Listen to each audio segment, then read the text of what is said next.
2024 లేదా 25లో డిగ్రీ లేదా బీటెక్ చదివారా? సాఫ్ట్‌వేర్ జాబ్ కోసం ఎదురు చూస్తున్నారా? అయితే కోడ్ జ్ఞాన్ 100 డేస్ కోర్సులో చేరండి. జాబ్ సాధించండి.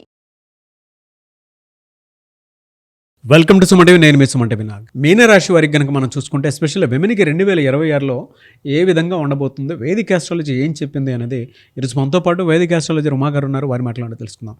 హలో ఉమా గారు. హలో నాగరాజ్ గారు. 2026లో కనుక మనం చూసుకుంటే అండి మీనరాశి వారికి ఏ విధంగా ఉండబోతుంది జనవరి నుంచి డిసెంబర్ వరకు, అండ్ వారి గుణగణాలు అసలు ఏ విధంగా ఉంటాయండి? తప్పకుండా అండి.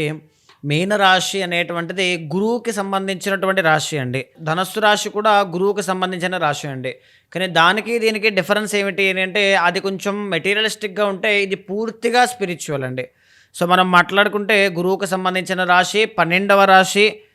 సో ఇక్కడ ఈ యొక్క మీనరాశి వాళ్ళ యొక్క గుణగణాలు ఏ విధంగా ఉంటాయి అంటే ఎప్పుడూ కూడా కోల్పోవడం, మోసపోవడం, నష్టపోవడం, ఖర్చు అయిపోవడం ఇవే ఎక్కువ అండి. ధారపోయడం, త్యాగం అన్నీ ఎక్కువ.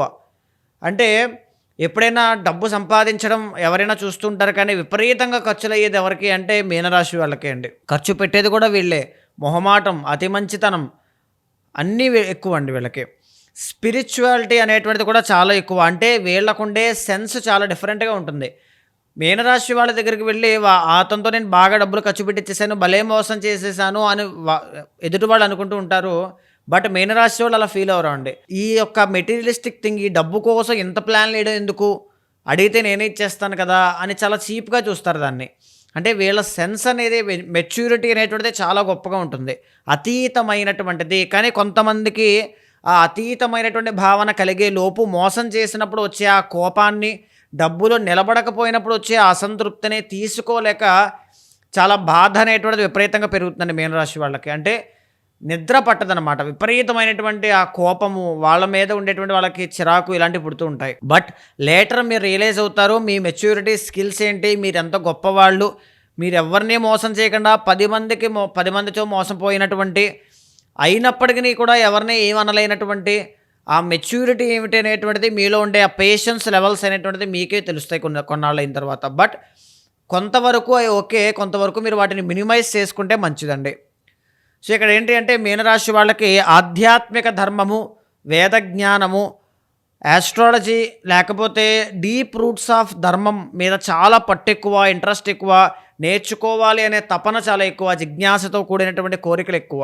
అయితే మీనరాశి వాళ్ళు మెరిటల్ లైఫ్ విషయంలో జాగ్రత్తగా ఉండండి. హెల్త్ అనేటువంటిది చూసుకోవాలి. ఎందుకంటే జనరల్లీ వీళ్ళకి క్రానిక్ హెల్త్ ఇష్యూస్ అనేటువంటివి ఎక్కువగా వస్తుంటాయి. పాదాలకు సంబంధించినవి సయాటికా, స్పాండిలైటిస్, వెరికోస్ వెయిన్స్, నరములు, నర్వస్ బ్రేక్డౌన్స్, వీక్నెస్, నీరసం, ఓపిక లేకపోవడం, శరీరం అంతా కూడా కృషించిపోవడం లాంటివి, డయాబెటీస్, తర్వాత గుండెకి సంబంధించినవి, టెన్షన్లు ఎక్కువగా తీసేసుకుంటారు కాబట్టి గుండెకి సంబంధించినవి, గురువు కాబట్టి అండి, కొలెస్ట్రాల్ సంబంధించినవి అన్నీ కూడా చాలా ఎక్కువగా వస్తూ ఉంటాయి. సో చాలా కేర్ఫుల్గా మెడిటేషన్ అలవాటు చేసుకోండి, ప్రశాంతత అలవాటు చేసుకోండి, ఎక్కువగా ఆలోచించద్దు, అన్ని లైట్ తీసుకుని ముందుకు వెళ్ళడం చాలా మంచిది. అయితే ఈ యొక్క మీనరాశి వాళ్ళకు ఉండేటువంటి గొప్ప గుణం అండ్ వారి యొక్క క్యారెక్టరిస్టిక్స్ మనం చెప్తే 5th లార్డ్ చంద్రుడు అవుతారండి. దీనివల్ల మంత్రజ్ఞానము చాలా ఎక్కువ. వీళ్ళు 10 మందికి సేవ చేస్తూనే ఉంటారు ఎండ్ ఆఫ్ ది డే వరకు. అనవసరమైన విషయాలకు వెళ్ళి మంచి చేద్దామని వెళ్ళి లీగల్ లిటిగేషన్స్లో ఇరుక్కుంటారండి. ఈవెన్ మెరిటల్ లైఫ్లోనైనా కావచ్చు, అది ఎక్కడైనా కావచ్చు, అది ఉంటుంది. అది ప్రాబ్లం మీరు ఫేస్ చేయాల్సిందే, అది చేస్తారు కూడా. తర్వాత 6th లార్డ్ రవి అవ్వడం వల్ల ఫాదర్ రిలేటెడ్ ప్రాబ్లం ఉండడం కానీ, తల్లిదండ్రులకు సంబంధించినటువంటి వ్యతిరేకత ఏదైనా రావడం కానీ కనబడుతుంది. లేకపోతే తండ్రికి అనారోగ్య సమస్యలు రావడం కానీ, తర్వాత కోపము అనేటువంటిది విపరీతంగా పెరిగిపోవడం, కొన్ని సందర్భాల్లో మీకు తెలియకుండానే ఆవేశంలో నిర్ణయాలు తీసుకోవడం చాలా ఎక్కువైపోతాయి. సో వాటి విషయాల్లో జాగ్రత్తగా ఉండాలి. దాంతోపాటుగా అష్టమాధిపతి శుక్రుడు, ప్రేమ అనేటువంటిది మీనరాశి వాళ్ళకి వర్కౌట్ అవ్వదండి. తలకిందులుగా తపస్సు చేసినా వర్కౌట్ అవ్వదు. 99% ఇది కనబడుతుంది. ఎక్కడో 1% పర్సనల్ చార్ట్ స్ట్రాంగ్ ఉన్నప్పుడు వాళ్ళు సక్సెస్ అవుతారనుకోండి, అలాంటి వాళ్ళని ఎవరు ఆపలేరు. మెజారిటీ ఆఫ్ పీపుల్కి గ్లోబలైజ్డ్గా ప్రేమ వర్కౌట్ అవ్వదు. సో వీళ్ళకి ఐసోలేషన్ చాలా బాగుంటుంది. అంటే జ్ఞానము, ఆత్మజ్ఞానం కోసం కుండలి జాగరణ చేయడం, సాధన చేయడం, మంత్రం చేసుకోవడం ఇవన్నీ ఎక్కువ. అయితే 2026లో వీళ్ళకి ఎలాంటి ఫలితాలు కనబడుతూ ఉన్నాయి, ఎక్కడెక్కడ ఏ ఆస్పెక్ట్స్లో జాగ్రత్తగా ఉండాలి మనం చూస్తే, జూన్ 1వ తారీఖు దాకా పెద్దగా ఏది ఎక్స్పెక్ట్ చేయొద్దండి. లైఫ్ నుంచి డబ్బు కానీ, ఉద్యోగం కానీ, ప్రేమ కానీ, పెళ్లి కానీ అన్నీ సక్రమంగా అవ్వాలని కానీ, నాకు మంచి పేరు రావాలని కానీ ఏది ఎక్స్పెక్ట్ చేయొద్దు. సో ఎందుకంటే జూన్ 1వ తారీఖు దాకా మీకు గురుబలం లేదు. ఏలినాటి శనిలో సెకండ్ ఫేజ్ జన్మశని నడుస్తోంది. 12వ స్థానంలో రాహువు, 6వ స్థానంలో కేతువు. మధ్యలో జనవరి 17 దగ్గర నుంచి ఫిబ్రవరి 17 దాకా రవి అనుకూలిస్తారు కాబట్టి ఆ 1 మంత్ ఏదో బాగుంటుంది, కానీ మిగతా మంత్స్లో అయితే చాలా సామాన్యం అండి. కాబట్టి బలంగా ప్రయత్నం చేయాలి. మీ సంకల్ప శక్తిని, ఆత్మవిశ్వాసాన్ని, మనోధైర్యాన్ని పెంచుకుంటూ అడుగులు వేయండి. చాలా బాగుంటుంది. జూన్ 1 తరువాత నుంచి మాత్రం మిమ్మల్ని ఎవరూ ఆపలేరు. మీ గౌరవాన్ని ఆపలేరు, మీకు వచ్చే సక్సెస్ని ఆపలేరు, మీకు వచ్చే డబ్బుని ఆపలేరు, మీరు సంపాదించుకోగలిగే ఉద్యోగాన్ని ఆపలేరు, మీ సంతాన యోగాన్ని ఆపలేరు. వాటెవర్ ఏదైనా వాళ్ళు మిమ్మల్ని ఆపలేరు ఎవరు కూడా. అంటే కెరీర్లో సక్సెస్ అనేటువంటిది, కెరీర్ ఎక్స్పాండ్ అవ్వడానికి తగినటువంటి యోగాలన్నీ కూడా అప్పుడే సమకూరుతూ ఉన్నాయి. బట్ జన్మశని మాత్రం ఉంటుంది. ఎంత లేదన్నా ఈ టైంలో మీకు బాగా అత్యవసరమైనది ఏంటంటే రెస్ట్ అండి.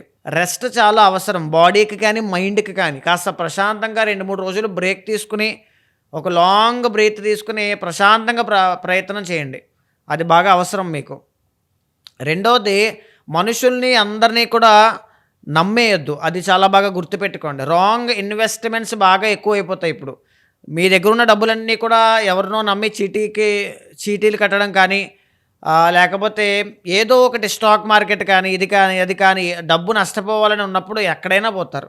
కాబట్టి ఆ ఆలోచనలు మానుకోండి. ఉన్న డబ్బుల్ని జాగ్రత్త పెట్టుకోండి. మీ దగ్గర డబ్బులు నిలబడవు కాబట్టి మీ ఇంట్లో తల్లిదండ్రులకు ఇవ్వడమో, భార్యాభర్తల దగ్గర దాయడమో ఏదో ఒకటి చేయండి. తగినటువంటి రెమెడీస్ మాత్రం చూసుకోండి.